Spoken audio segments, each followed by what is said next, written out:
কি নিয়ে আসছে স্পেশাল জিনিস।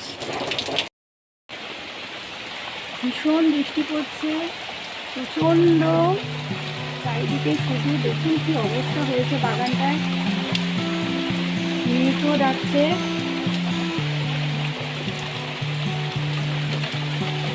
চলুন অন্যদিকে দেখো, পুরো কিন্তু দক্ষিণে ঝাড় হচ্ছে। দেখুন কি অবস্থা, এটা আমার রান্নাঘরের জানলা থেকে দেখা যায়। দেখুন ধান গাছগুলো একদম দুলছে, হাওয়াতে দুলছে আর বৃষ্টি পড়ছে।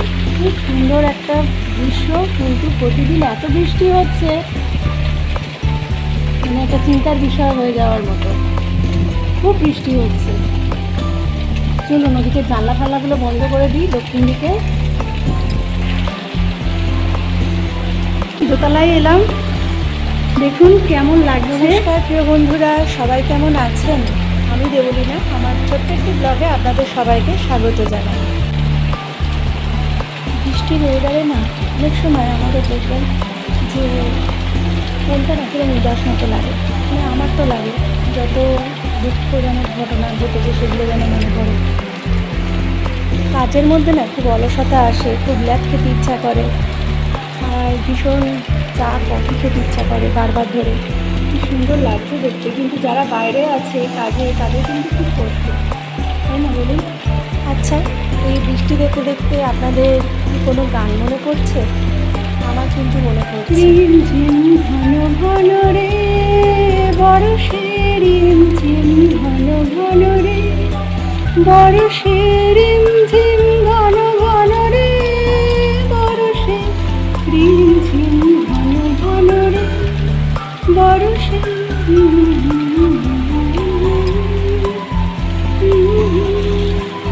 কেমন লাগলো? চলুন এখন আমরা নিচে যাই। এত বৃষ্টিতে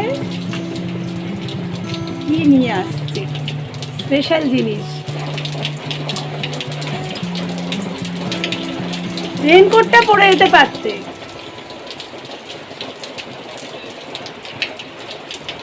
জ্বর আসবে, এখন যা জ্বর হচ্ছে চারিদিকে, তুমি মানে ভালোই বৃষ্টিতে ভিজছো। কি নিয়ে এসছো দেখি?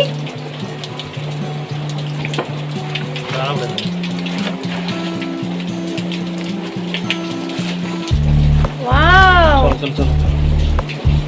দেখুন এখানে আরো আছে।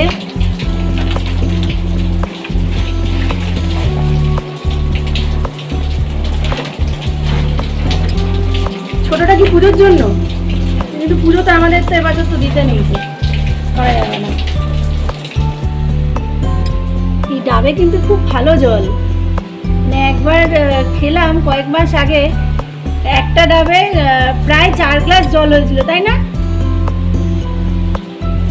সেটাও আমি মানে ভিডিও ছবি করে রেখেছি, লোকে তো বিশ্বাস করবে না। এই দেখুন, বিশ্বাস হলো তো? আসলে এই ডাবগুলো আমাদের ওই গ্রামের বাড়িতে ওখানকার ডাব, দারুণ জল হয় আর খুব মিষ্টি। আচ্ছা, এবারে আজকে আমি কি মাংস রান্না করলাম, মানে কিভাবে করলাম সেটাই দেখাবো। ওই আর কি একটু কেরামতি মেরেছি আর কি, মানে কাসুরি যে মেথি হয় না, ওইটা দিয়ে গরম মশলা দিয়ে শুকনো লঙ্কার গুঁড়ো দিয়ে আর হলুদ আর সামান্য নুন আর তেল দিয়ে আমি মাংসটাকে মাখিয়ে নিয়েছিলাম, এবং মাংসটাকে আমি ভেজেও নিয়েছিলাম।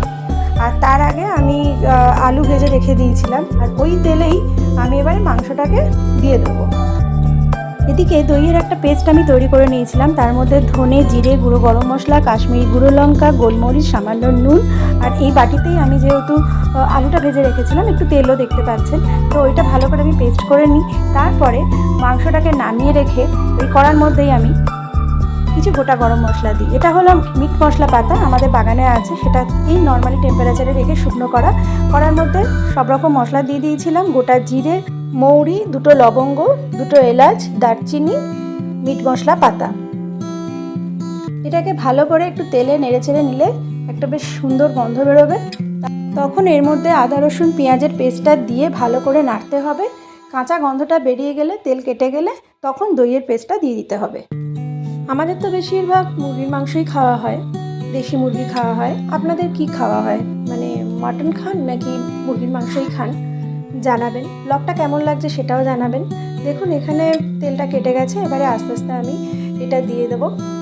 এটা দিয়ে দেওয়ার পরে ভালো করে নেড়ে কিছুক্ষণ জন্য আমি ঢাকা দিয়ে দিয়েছিলাম। ঢাকা দিয়ে ওই বাটি ধোয়া জলটা দিয়ে দেবো একেবারে প্রেশার কুকারে। এবারে শুধু ঢাকা দিয়েছিলাম বলে কিন্তু দেখুন মাংসটা কিন্তু বেশ তেল কেটে গেছে, মানে কড়াতে আর লেগেও ধরছে না, মশলাগুলো একদম ভালোভাবে মিশে গেছে। এই বাটি ধোয়া জলটা কড়াতে দিয়ে প্রেশার কুকারে দিয়ে একটু শো করে আওয়াজ করলে জাস্ট 5 মিনিট রেখে দিলেই আমার মাংস রেডি হয়ে যাবে। দেখুন মাংসটা কিন্তু একদম তৈরি হয়ে গেছে আর একদম ঘেটেও যায়নি, একদম গোটা গোটা আছে আর একদম নরম আছে। তো আপনারাও যদি চান এরকমভাবে মাংস করতে বাড়িতে ট্রাই করতে পারেন। ভীষণ সুস্বাদু খেতে হয়েছে, ভীষণই টেস্টি হয়েছে। মাংসতে এই কাসুরি মেথিটা দেওয়া ছিল বলে কিন্তু খুব সুন্দর একটা সেন্ট এসছে আর মানে স্বাদটাও ভীষণ ভালো এসছে। আপনারাও কিন্তু অবশ্যই করে বাড়িতে ট্রাই করতে পারেন। কেমন লাগলো অবশ্যই করে জানাবেন। এরকম রকমারি রান্না দেখতে হলে আর প্রকৃতির সুন্দরভাবে স্বাদ পেতে হলে অবশ্যই করে কিন্তু আমার চ্যানেলটি সাবস্ক্রাইব করে নেবেন। তো দারুণ খেতে হয়েছে আজকের মাংসটা। বাইরে বৃষ্টি পড়ছে আর বাড়িতে বসে এরকমভাবে গরমা গরম মাংস আর ভাত। আজ তাহলে আসি, সবাই খুব ভালো থাকবেন, সুস্থ থাকবেন, সাবধানে থাকবেন। টাটা।